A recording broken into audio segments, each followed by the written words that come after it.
For 4 generations and looking forward to a 5th, Bruce Cerrone and his family have continued their 99-year tradition of delighting their faithful following with the finest authentic Italian recipes made with the freshest ingredients. Some things have changed in the last 99 years, but not Pinnell's commitment.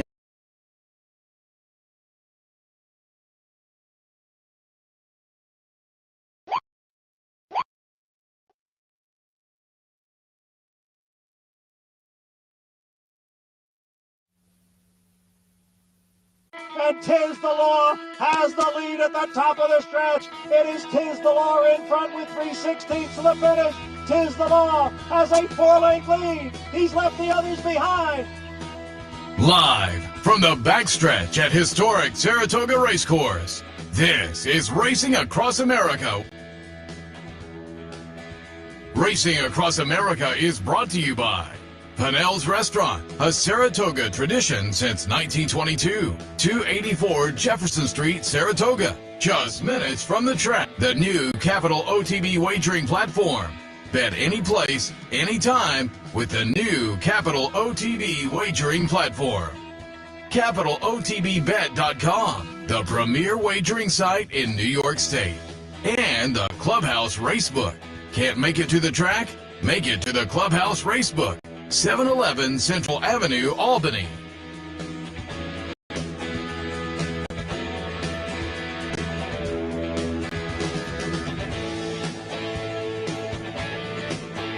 Welcome to Racing Across America Saratoga edition, the day before. Seth, Merrow, and Anthony Mormino. Anthony, good morning. Good morning. How good is this? It is good. This is I will beautiful alert day. people right Early. as I'm looking at our picture in the monitor here. We're a little dark. It is the shakeout day, and we're going to have to readjust our lights. Clearly, they're a little too far away. Get some a lot of moving parts here. We're trial run day. It's just working with pencils and erasers. We'll get it better viewing, but we are live on the backstretch, and we'll be here through Labor Day. Randy Moss came and sat in from NBC a few years ago and said the best set in all of horse racing television. I can't disagree. There's a lot of mornings. Yeah, the horses are working out behind us. Handicapper support. Now that's a good idea too. We should set the stage for what's coming up. Today we're just kind of shaking things out a day before, but starting tomorrow we go into our regular Saratoga schedule. 40 days here on the live on the backstretch. Always a lot of fun. I know from being on the front side, I get a lot of feedback from people. They enjoy it. Before I was here, sitting here, I was a fan. It's always great to hear. I always say the biggest names in horse racing are literally a golf cart ride away, and we'll get many of them sitting here. But the game plan will be as in previous years. 9 o'clock, we'll do the handicapper support, and we'll go. I think it's you and I pretty much every day. So we're going to be going over the afternoon card, 9 o'clock in the morning. 10 o'clock on Wednesdays, a new show with you where it should be a lot of fun. You're going to be kind of going over weekly trends and pointing people maybe to some angles to pay attention to in the week ahead, looking back at the previous week in the season so far, as far as the trends with jockeys and the pace scenarios and things. That'll be Wednesdays. Yes. Thursdays, Racing Across America. It'll be you and I on Thursday, so we'll kick that off tomorrow. I'm in at 10 on Friday and Saturday, and then back to Loose on the Lead on Sundays with Steve Bick and I, which is always a lot of fun. What I don't understand about that show, though, why doesn't he give you the ties on the first one? Sometimes he does. Sometimes. That makes the most sense to me, that he would deliver his box of ties to you on the first Sunday, and then you could run it out the rest of the meet. It wouldn't shock me if he did this. Regular viewers with better lighting would know which day it's the Seth tie and which day it's the Steve Bick's box tie. I will say, though, I have never gotten it wrong. I will say, though, I get a knock on my door the other night. It was late. I guess they were still delivering mail because I opened the door and there was a box. It was like 10 o'clock at night. It was the United States Postal Service. So I guess they were, but I'm like, and I opened it up, and it was from a fan of the radio show. And she said, I always get a kick out of you guys talking about the. How'd she get your address? She knows Steve. Oh, okay. And she had sent a couple of notes before. I'd like to send him something. Okay. And Because that'd be scarier than the Postal Service showing up at nighttime. She said, hey, I want you to maybe use a couple of these on Sundays and see what the reaction is from Bick. And there was a group of some ties. I'll be fired up. Jesus, it's becoming a cult. Send Seth your ties. Jesus. How good is that? Tune in Sunday. I may fire up one of those. You got about $8 invested in ties the last 3 years. I had to laugh out loud looking at the ties. How many did she send you? 3, 6, 9? A lot? Like 20? It was a lot. It was a lot of ties, and they were all great. Were they like Steve Bickett? Oh, like really no, they were up. They're up and down from that. Yeah. Wow. Yeah. Now, did she introduce herself and leave a return address or something? She had corresponded before. She works down a Country Life farm down in Maryland, and I think Bick maybe had one of his horses there for breeding, so she knows Steve. Oh, all right. So, that's tremendous. So you're flush. This is going to be like, I got to bring out the upper end ties then now. So now people have 5 days a week have to tune in. But here we are the day before, and we'll talk a little bit about it in today's show, just kind of setting up the meet and whatnot and getting you prepared. But people have been, it happens every year. Belmont Stakes goes and the anticipation gets going for Saratoga. And of course, at Capital TV, folks will be in the various parlors and whatnot playing some Del Mar a little later in the evening as well. That's always fun. And people kind of anticipate. There's been some good racing in the interim, obviously, the last few weeks. But maybe more importantly, a lot of the stakes we've looked at over the last few weeks where the divisions are really playing out well are going to play out well up here. A lot of these horses, and we'll take a look in a few minutes. Olympiad, Life is Good, Charge It, they're all coming up here after nice performances, amongst others. So stakes-wise, I think it's shaping up to be. It's the way the game has transformed, which often in Seth and my youth was really a day-to-day or at the top level, Saturday to Saturday, has now become like how horse races on the internet in 1998 used to be, which is, here you go this day, jump forward, and that's where we've become now, where you had Belmont Stakes Day, and then you kind of leap forward to almost Independence Day, boom, and then they had a nice Stars and Stripes Day, but Saratoga is actually the old school where it's day to day with the stakes action and such. And our colleague Brian Nadeau, I was working with him once and I made this statement. I think this is as true as possible. And Seth, this is going back at least 15 years ago with you and me. You talked about your consternation with how infrequently horses were running back then. And I said to Brian, I think we're on the precipice of Saratoga being the jump-off point. Yeah, you were ahead of the curve on there, because at the time it was like,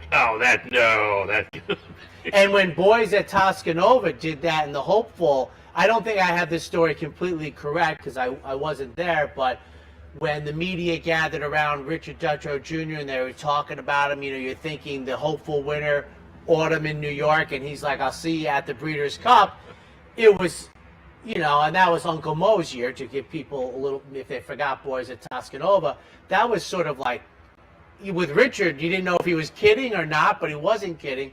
But now, I really believe this, that Labor Day weekend, which was always great racing here, is really going to be even better, because I really think that so many trainers are going to use this as a jumping off point. What did we hear from, did I hear this right, where Todd Pletcher and Charge It, after his 1 mile in the Dwyer, said he's going train up to the Travers? Did I hear that right? I think that was a possibility, just to see how the horse came out. One of the options in it, and that's really the world we live in. So the bottom line is, that's great for us. I mean, for us provincially, that's great. Yeah. That people are prepping for the Breeders' Cup in the summer at Saratoga. And I think, again, stakes-wise, all the divisions in the early part of the year have really... Especially those 3-year-old colts. The 3-year-olds, the 3-year-olds, not so much impressive, but I think the fact that they are undefined is going to play into maybe a fun Jim Danny and a fun... Well, I'll tell you one thing. I was thinking about this, because we look at it such...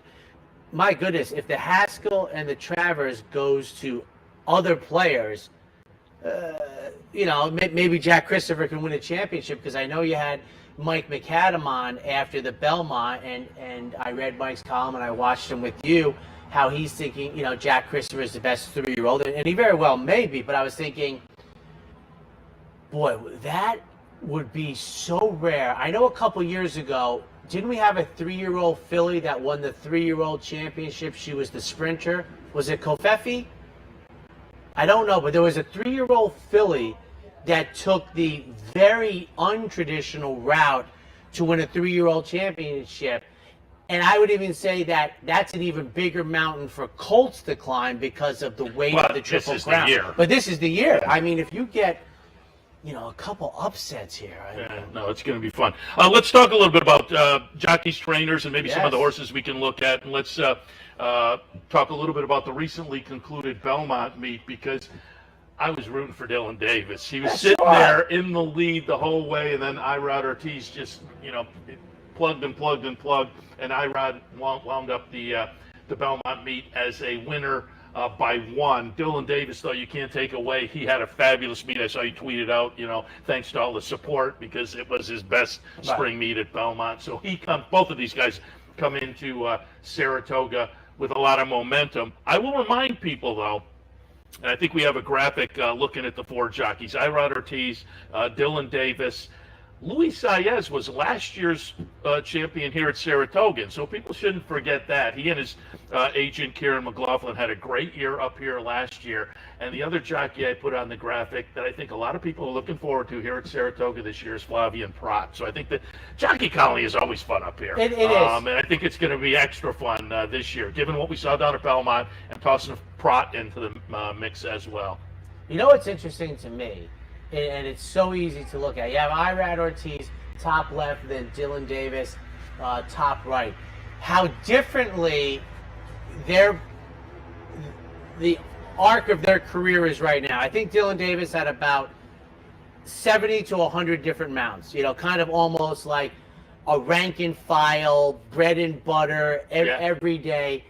Irod Ortiz obviously at the top of the game dialed into some of the best barns, so with far fewer mounts can win more. But it shows you as opposite a way of getting it done, where Dylan Davis is kind of like Wednesday, Thursday, Friday, 1 through 9, and Irod Ortiz is Saturday, the feature race. That's just obviously a simplistic synopsis of it, but I didn't look at it, but I'm suspecting their earnings were not nearly as close as their number of wins. I should have pulled that on you, but I could just. No, I've got it right here. Oh, you have it. Boy, you're better than the Boy Scouts of America. That very interesting. Well, you made a great point. Irod Ortiz, $5.1 million. Dylan Davis, $3 million.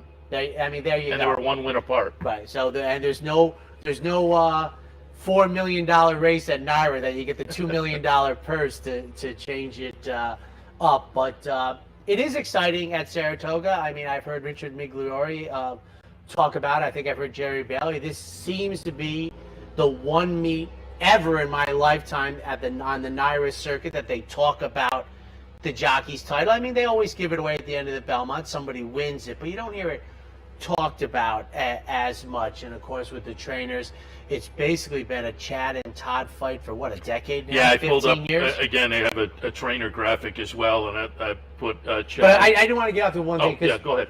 I think for all the people that come for Saratoga or the weekend warriors, Flavien Prat is a boy. He's just so talented. As a guy who is accused in this network of having the West Coast bias, he was out in California, came east. I think he adapted very well. We have talked about it. He finished 4th at the Belmont meet, by the way. So we have talked about it so often about when big-time jockeys change colonies, and it doesn't usually go too well. The list, Angel Cordero, Jose Santos. I mean, it's a big mountain to climb, but I think Flavien Prat did it. I mean, it's not done too often, but he did it. And my point is that the fans who we saw Umberto Rispoli try to make the move, and it was tough.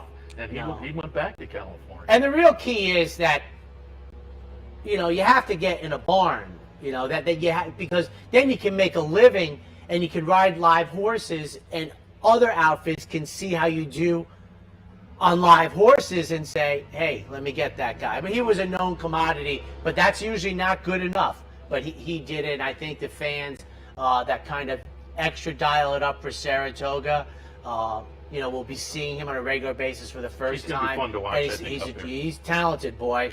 We talk about it is a very tough colony up here, and he's brand new up here, so it's going to be fun to see how he does. I think he'll do all right. On the trainer side of things, going back again just the last few days to wrap up the Belmont Spring Meet, it wasn't much of a battle. The jockey title came down to the last day, but Chad Brown had 47 winners at Belmont Spring. Christophe Clement 33, so it was a kind of a runaway. Todd Pletcher wound up third. That was at this year's Belmont meet. Going back to Saratoga last year, Chad Brown had 41, Todd Pletcher had 31, running 1-2.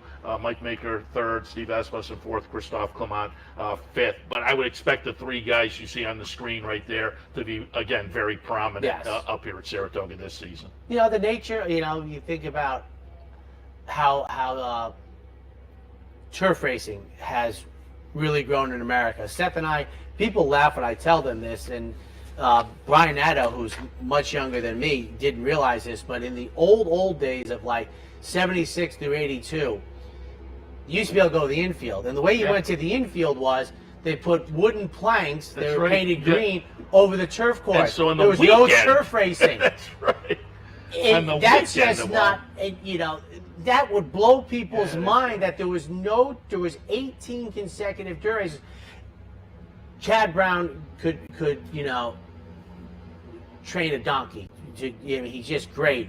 But boy, turf racing he's exceptional with, and turf racing is so much greater a player in our sport than it was two generations ago. This nice 3-year-old triple that they have with the Belmont Derby, the Saratoga Derby. We're seeing the big money 3-year-old turfers. I mean, it's a division that I really have gotten to like over the past 4 or 5 or 6 years. I think it starts early in the year and continues later, and almost every venue has at least one big 3-year-old turf race. Seems like. Well, I always remember South Florida Gulfstream's had a series for a while now. I mean, I go back to the Palm Beach 30 years ago with Sea Hero. But Southern California never really had one. And the reason is, I mean, the dirt racing, everyone's looking for a dirt horse in the spring and summer. But you're right, the Nairo latched onto this idea. I know out in Chicago, didn't they have that triple, that the Secretariat, the Arlington, they tried to do a Midwest turf triple crown type thing. But it's huge now. I mean, it's gigantic. I think they couldn't put together a card too easily anymore without turf racing. And up here, the 5.5 furlong turf sprints, about a decade of it, and trainers love them. People love to bet them too. So, all right, why don't we head to a break? We'll come back and have some replays of some of the nice performances over the past few weeks that, as I say, will bode well for stakes action up here as well. So we'll preview maybe some of the horses we can look forward to seeing up here and more. All of that after this break, as I'm not going to call this edition one, T-1. What's funny is it's Wednesday, and from 1972 to 93 or 4, a Wednesday would be opening day for a lot of I was looking through microfilm down at the Saratoga Library this past week. I should take that back. Monday was opening day when I was a real little boy. I was going to say, the notable thing looking at some of those old Saratogians, and not that long ago was the Monday racing. There would be a pink sheet on Monday. Monday open racing on Monday. We'll be right back. All right, we'll be back in a moment. Stay tuned.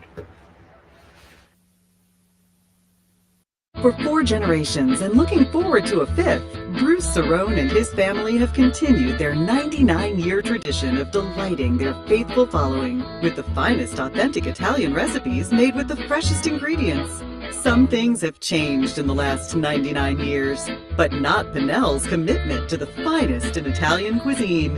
Pinnell's Italian Restaurant, a Saratoga tradition since 1922. 284 Jefferson Street, just minutes from the track. Capital OTB is now streaming live on Roku.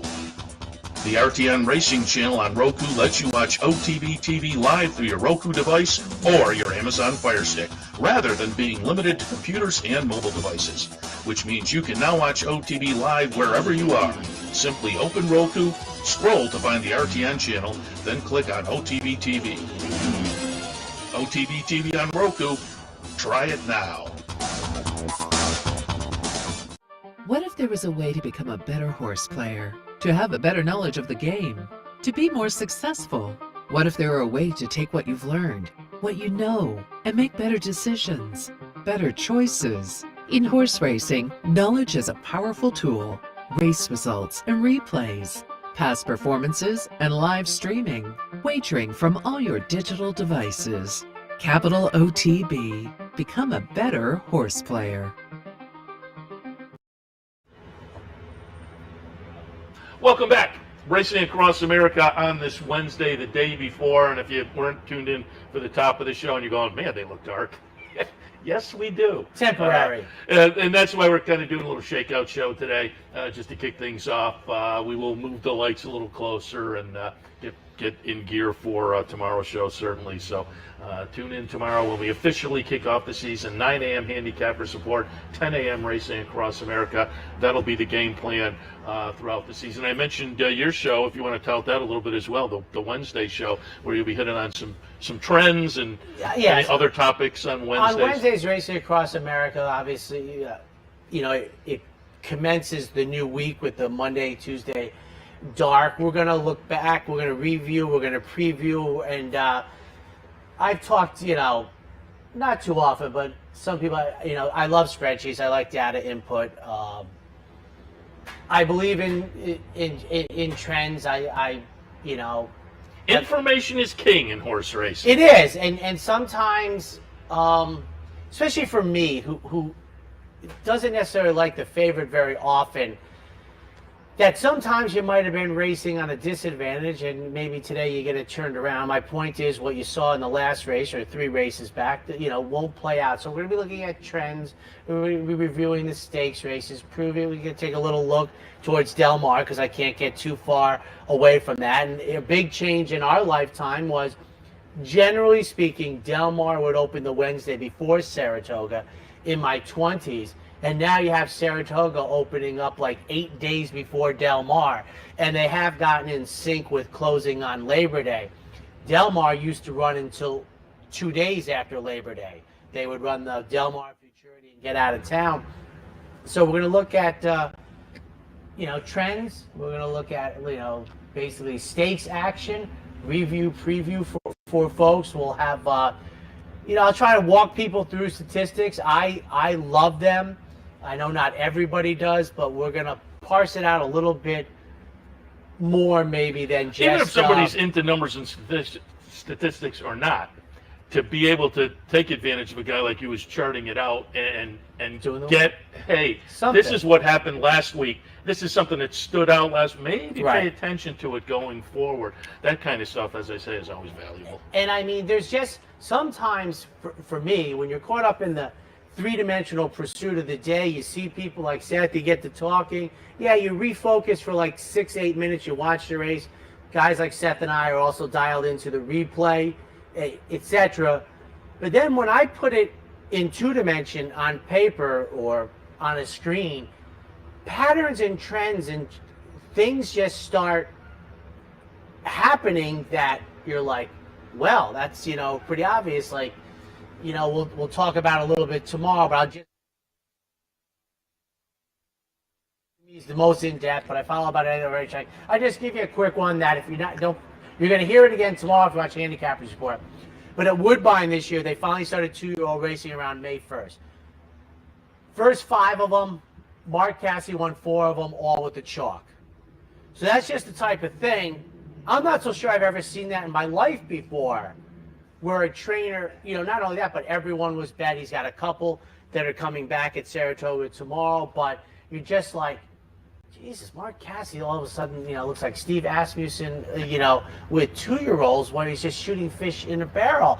And then because of other things, like I like to say about taking the stats of Dylan Davis and Irad Ortiz as an example farther from me. We follow the game daily. So you kind of know that the purses is going to be different. But what I would also give the people is that the return on investment for the winners is going to be dramatically different, because Irad Ortiz is a very well-known commodity, riding for the Chad Brown outfit very often, although Chad Brown has double-digit winners, and we'll talk about that type of stuff also. But my point is, it's very exciting to be at the racetrack, and a lot of stuff goes on. And then in the quiet of my house, punching into a computer, you start to see stuff. And for me, it's the less obvious things that you. Oh, that's exactly what you want. That is what.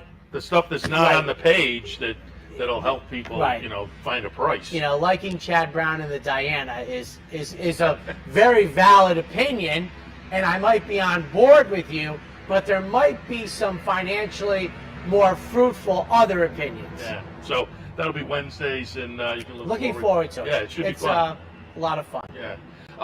Let's get back into it. I said we'll take a look at some of the horses, and the first horse we're going to look at kind of ties into the topic we were doing before with trainers, because I think this is going to be a lot of fun, a trainer to watch as well. But let's pull up the Kentucky Oaks. We're going to watch Secret Oath win. Secret Oath's going to be the number 1 horse. Nest, number 4, runs 2nd. Desert Dawn runs 3rd. Echo Zulu runs 4th in here. But Secret Oath, Luis Saez was on board for the win in the Kentucky Oaks. She subsequently came out and tried the Preakness, ran okay to run 4th against the boys in the Preakness, but she's likely to come back and face the girls again on July 23rd here in the Coaching Club American Oaks. And again, I bring this up because she's a nice horse that's going to be up here early in the stakes season, that's going to be part of that nice contingent of stakes runners that I said are going to add excitement to the stakes calendar here.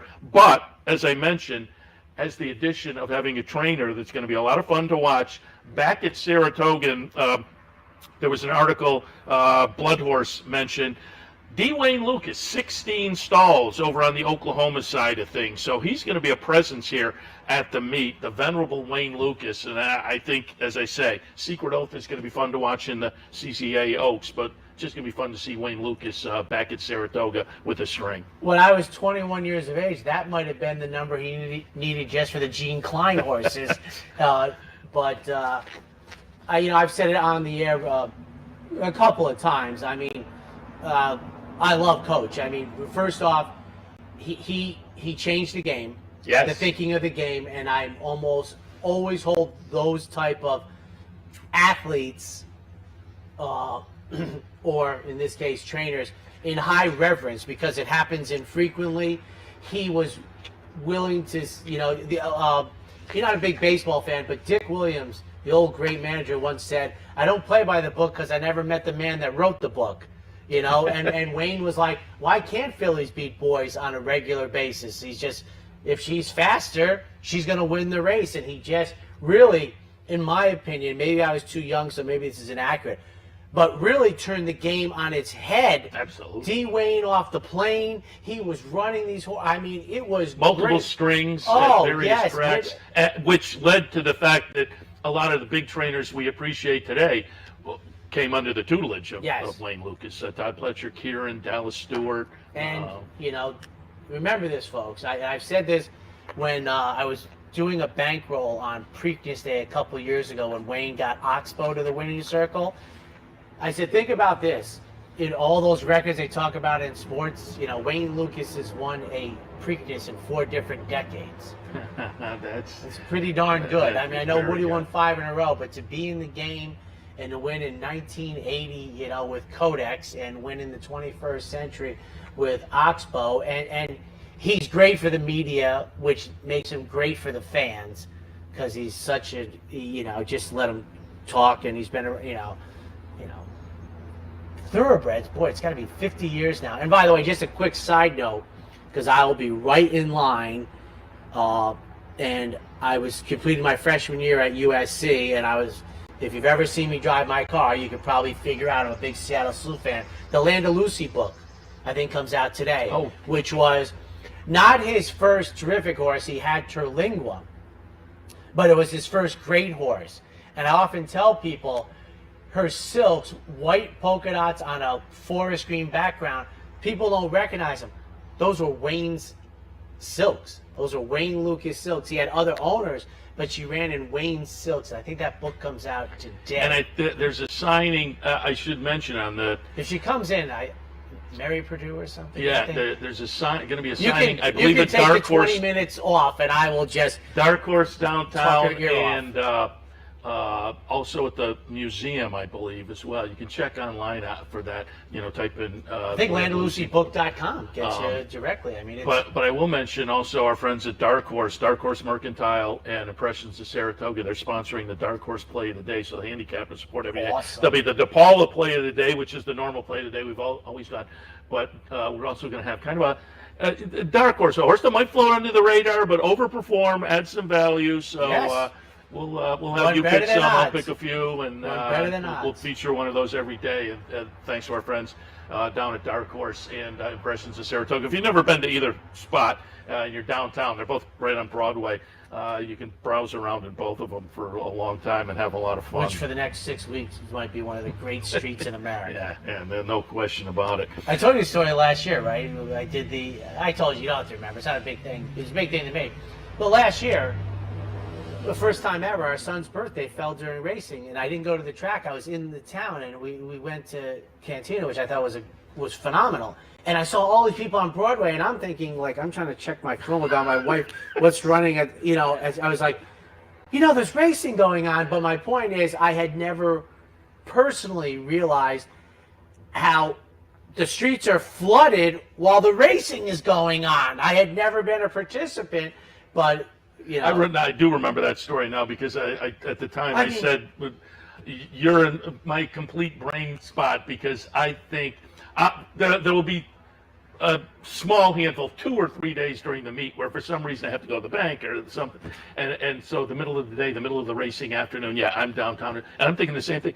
Wait, all these people don't realize the races are going? It's amazing, but that's indicative of the town and how much people enjoy it up here. And it's all part of the mix that made this place really grow from about 1978 to today. I have said for a long time, what makes Saratoga, the track, so special is really outside the fence. That the community is so into horse racing. You go out to dinner, and the people at the next table are talking about the exacta they had, or the double they're going to play tomorrow. And I'll tell you a quick story. The trainer will remain unnamed, but they put it best for me, and this was a long time ago. He says, if you go out in public and you're in the greater New York City area, and somebody says, hey, there's such and such, he goes, you might have to duck.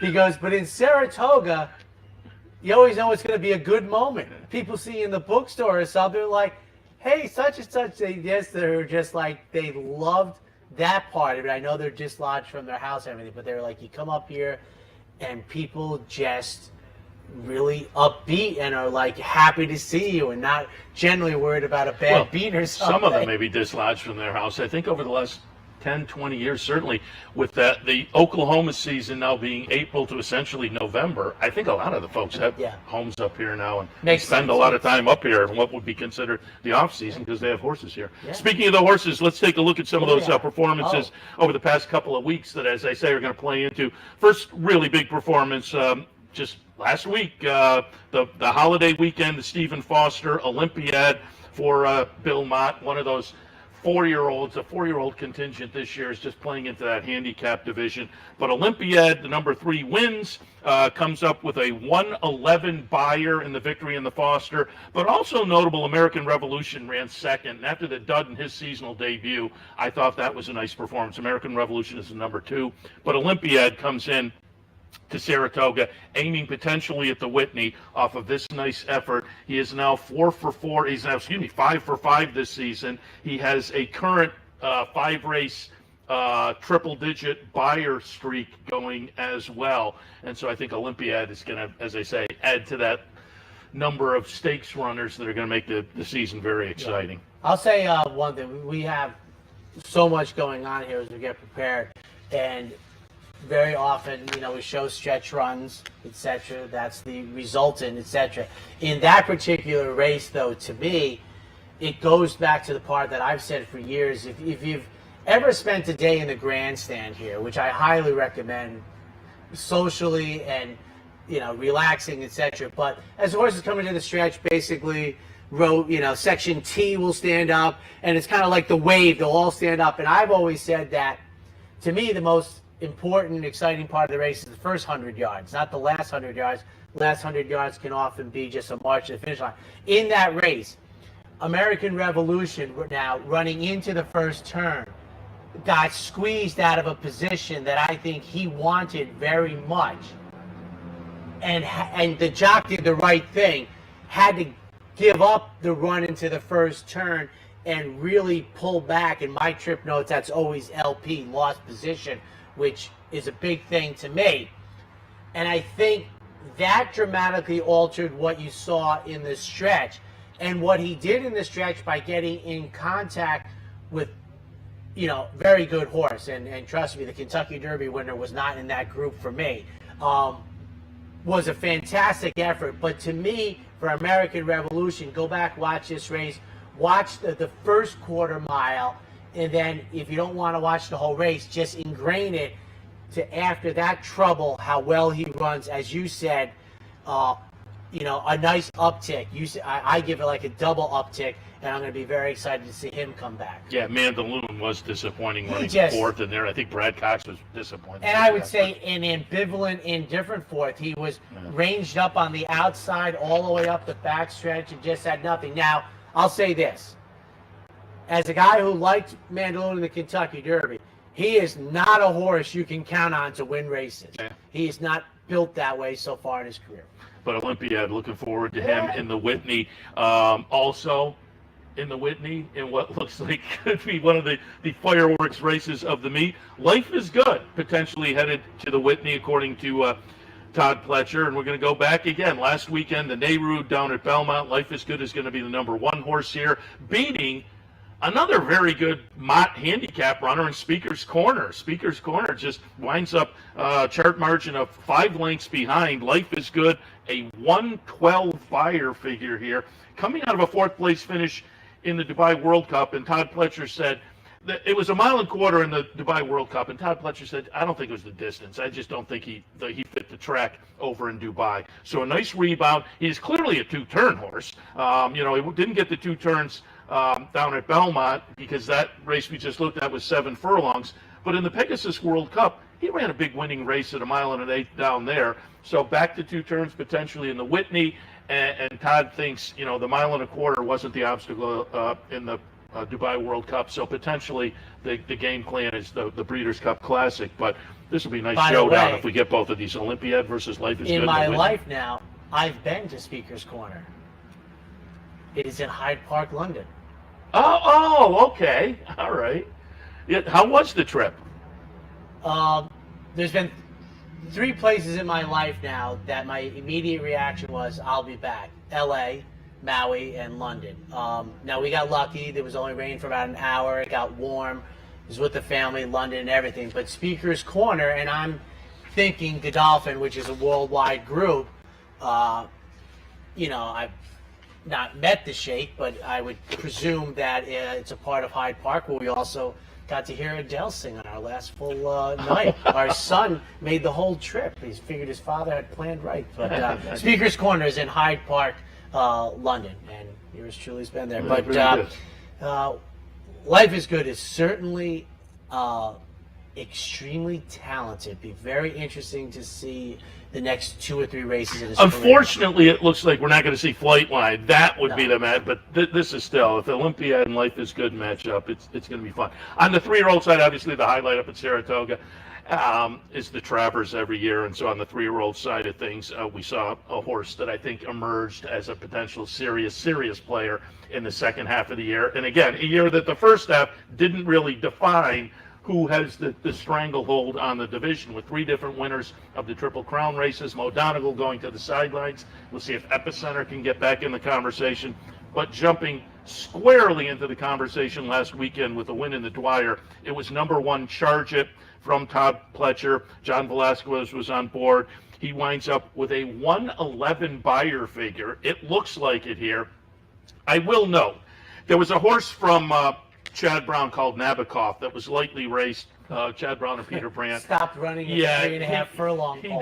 He doesn't show up here. And other than that, this frankly wasn't much of a field. So we have to maybe have Charge It validate what we saw. But with the buyer, you have to think it was a legitimate performance. He's going to be fun to watch on the 3-year-old side up here. Well, it's, I don't want to say funny, but what's about Charge It was when he was coming out of the Florida Series and into the Derby, most people were saying he was like a race or two behind, and when the Travers comes, they could really foresee down the line with him. And the rarity is, it may actually occur that he has turned into his own. One thing I always mention about dominating winning margins, and this includes Secretariat. I know that's hallowed ground, but I think Paid Up Subscriber won by like 30 lengths at grade 2.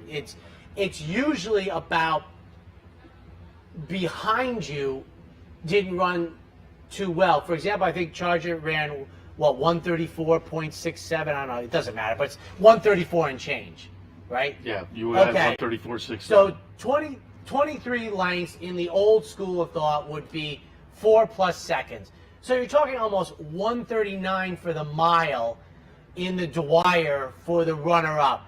That's not really good. The rest of the field. My part with Charge It isn't the 23 lengths; it's the development, and it was a huge step forward that most people foresaw. And you kind of alluded to it for folks who don't remember the beginning of the career. Started in January, ran second in a maiden special for Todd Pletcher down at Gulfstream. A nice looking maiden breaker on February 12th. And then you have a good 3-year-old, and you're up against the clock. So they go right to the Florida Derby on the maiden breaker. Yeah, well, and once you have a good second to White Barrio. And I want to say something. I am not inferring that these owners pushed or anything. What I'm saying is, in the big picture in life, you have a good 3-year-old. Sometimes trainers don't want to go because they see it from a professional standpoint about development, but the owners who are paying the bills have a different process. Let's say. How many opportunities do you get? And so One. And so so he kind of tossed in a dud in the Kentucky Derby, and you and I have been around long enough to have looked at PPs and know that oftentimes you look down the PPs of a very good horse, and the lone dud on the PPs will be the Kentucky Derby. And I think that may be the case with Charge It as well as the career goes forward. And it will be intriguing to me if he does train up to the race. All right, let's take one more break, and when we come back, we'll just kind of wrap things up and maybe give you – I have some of the highlights, and also I brought a list of the giveaways that will be happening up here at Saratoga this year. So we'll come back and wrap it up right after this. Stay tuned.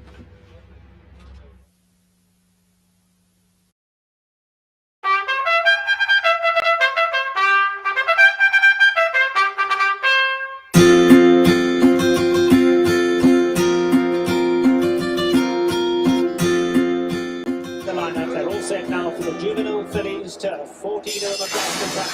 Even sent on their way. And of the dance on the outside, broke a little sideways, broke KK, but meanwhile it's going to be Steinman running on now, and Somali Lemonade's got 8 to make up. They come to the top of the lane, stop, Shopping Maria's done a lot left. Stop, Shopping Maria goes on, Sweet Cat is right there, hard not to right, Royal Body is running on. Past the 8-ball, they come, stop, Shopping Maria for the run, still under a hand ride as they come to the 16th. Stephanie's Kitten coming out late. Yes, Stephanie's Kitten coming fast. Stephanie's Kitten, stop, Shopping Maria. Stephanie's Kitten's water.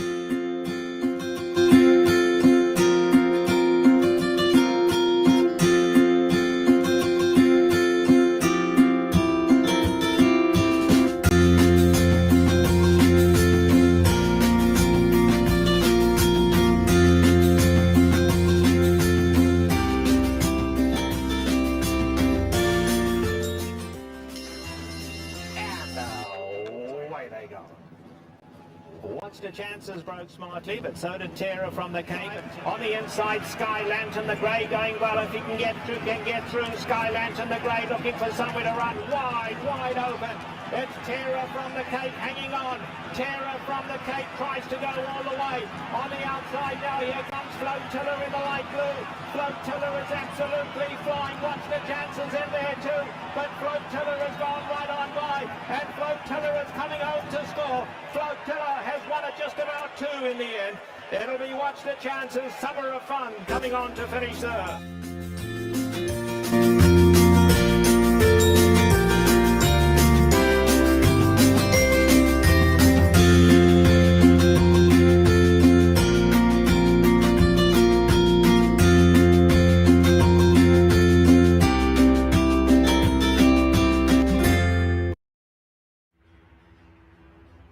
Welcome back to Racing Across America. T-1, as it were, our shakeout day. Seth, Merrow, Anthony, Mormino, and Anthony did want to. I have some notes here, and as I said, we'll get to maybe some of the events that are coming up and talk about the giveaways. But I did make a note here, and I think on day one we have to mention something brand new at the track this year that I'm excited about, and will get launched tomorrow in stakes action, the 1 mile shoot. I am very excited to see that. The Wilson Shoot 2.0.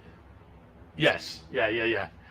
Dave Grenick tweeted out yesterday they launched some horses out of the starting gate for a little trial run. Does it surprise you that on the week of the meet they still haven't determined how many runners they're going to have? Well, I tell you, but a true blue Wilson Shoot, which I do not remember this, but I read an article, was dismantled 1972, and if you remember, 20 years after that, imagine this. 20 years after 72 was 30 years ago.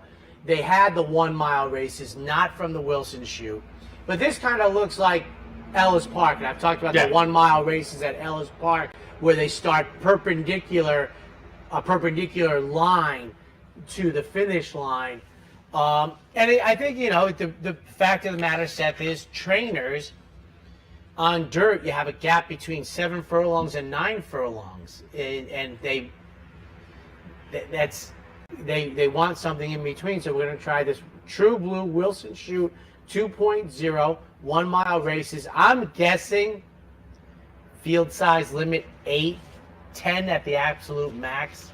And it's going to be interesting to see as it starts to play out what's going to happen to the outside horses and how much your what is it, the Wilton? The Wilton. Yeah, race, I believe, number 7. Yeah, tomorrow. It's a field of 9 that they drew, and we're going to watch and see. I mean, I know for the trainers, like I said, 7 and 9 furlongs in today's day and age is a big gap for them. And the other thing, not only that, it's for how long the Saratoga meet is on the calendar. Yes. It's not like the old days, they'd be like, all right, 4 weeks. If you don't follow it, in Southern California, when they go to Los Al for a little while, it has to be a very short meet because there's no turf racing. And you mentioned the distance, but that also is going to play out a lot. Off the turf races, there won't be options to get closer. And I think that's another thing they haven't decided, because I've heard some people say they want the 2-year-old races on the turf, which are 1 mile and 16. They still want them to revert back to the 7 furlongs. And I think with the babies, that's a good idea. Probably, as they're learning the game, give them a long run before the turf. Yeah. Giveaways this year, and I think we have a graphic showing. There's a picnic blanket coming up on July 29th, so you can look forward to that. And that's both of the top 2 pictures of the picnic blanket. It folds up. Okay. There's a long sleeve T-shirt on August 19th. And there's a mini umbrella on September 2nd. So you can look for those, the giveaway items coming up again, July 29th, August 19th, September 2nd. There are your giveaways for this year, which I know are very popular with everybody. I have, I think, at least one of each of those. I have only loved 2 giveaways. And one of them, this shows you how I'm the anti-marketing guy. One of them was the all-time white elephant, worst one, which shocks me because Saratoga and its history, and they were beautiful, and this goes back to 1991 when we had 5 Sundays and they didn't give them away the day after the Travers. They had this beautiful glass that my wife has run through the dishwasher, and you can no longer see the silks, but they had the winners of the Whitney, Alabama, Travers, and the hopeful, and then on the other side had a list of like the previous 50 winners. It was the White Elephant. I love them. And the other one was, I thought this was not only a great giveaway for a kid who grew up in the 70s, but a great idea, was the bobblehead doll of the previous year's Saratoga jockey winner. I was like, that is tremendous. I actually went out of my way to collect those, and obviously that idea didn't work. But I love that. Yeah, I'd like both of those as well. And then when he said Luis Saez earlier, I'm like, my man should have his bobblehead day. They used to give it away on the second day of the meet, and I was like, because that was something, it like was a reward that young people would come. Oh, it's Luis Saez. Why is it Luis Saez? Well, he won the jockey title last year, and they used to put the silks of, I think, the winning Naira owner for the year on it. And I was like, and that went kaput. The caps are hit and miss. Some caps are nice, some caps I haven't. I agree with that 100%. Yeah. The caps are, sometimes they're just beautiful. The other times you're like, maybe not. Yeah, exactly. Shelf. But that gives you a little lineup on what's coming up here on the network and some of the thoughts on Saratoga. But that's as I say, day T-1, as it were. We'll be back in tomorrow morning, 9 a.m. for the handicapper support. You and me also, 10 o'clock for Racing Across America. I know we have Mike Welch from the Racing Forum scheduled to sit in with us tomorrow as well, and much, much more. So you can tune in on that. Any last thoughts? Well, I hope the weather is like it was today, the entire meet. I will say that weather has been overall pretty good for the while. Once again, when I do the spreadsheets and the inclement weather and such, but when you're wearing a jacket and it's early in the morning, and I've always said this about the handicap sport, which has been the first slot for so long at OTB at 9, I was rarely ever warm. But the few times I've done the 10 o'clock thing, as we've done today, you get to like 10:30, 10:45 on a really warm day, you start to feel it. But it's beautiful over there. They have the new paddock bar. It's I've said this before. They've been running here since the Civil War, folks. It is so beautiful. It's such a joy. I think the weather is supposed to be nice tomorrow. It's such a great time. And in my lifetime, the fact that I had opening day's card done about 36 hours ago, and I'm going to start working on Friday's card, is a great relief. Makes it easier for us, and I can't wait. I see what I'm like. I might be about 137 pounds at the end of the meet, but looking forward to it. I can only hope. I know. Good point. I didn't realize that. You have any last thoughts? I'm with you. This is usual for you. You're our James Brown anyways. Me, I gotta somehow go from 3 furlong workouts to a 7 furlong debut out over here. So it's Seth and I, handicap report each day, and then.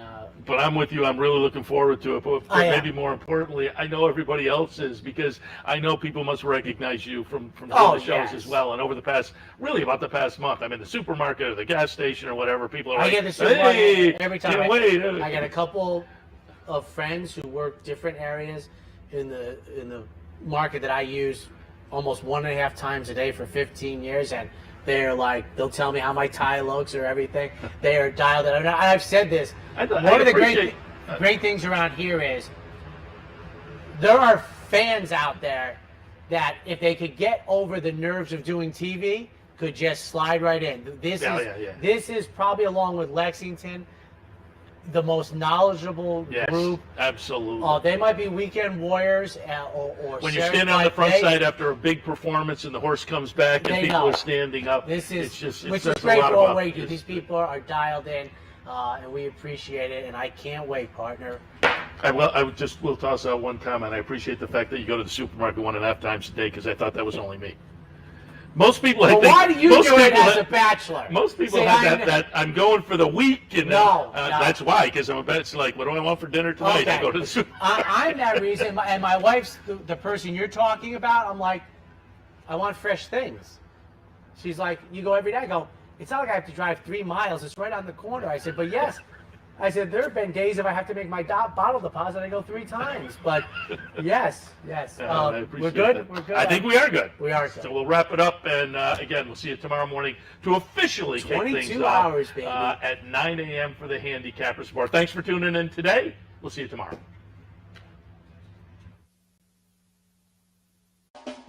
You're watching OTB TV, a service of Capital Off Track Betting.